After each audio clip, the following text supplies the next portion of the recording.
A wild day of weather in the 5 cities, including rain throughout the morning and into the afternoon. News Channel reporter Dave Alley has the story from there.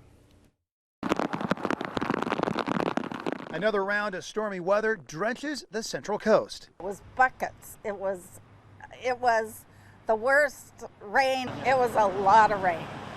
A lot in a short period of time. Not only was the rain strong, high winds whipped through the area, along with cold temperatures. It was very, very windy.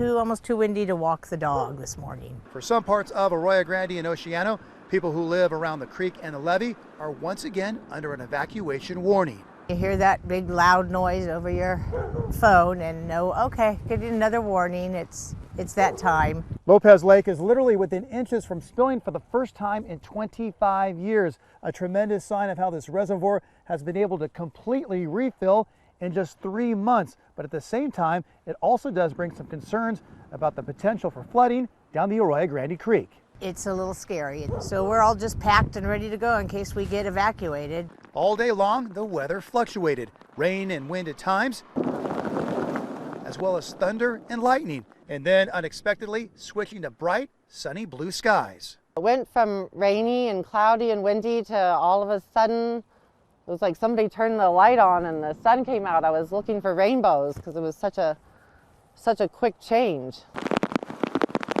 And it changed right back with the relentless rain rolling back in during the afternoon, leaving many weary from all the wet weather. I know we need the rain, but okay, enough already. In Arroyo Grande, I'm News Channel reporter Dave Allen.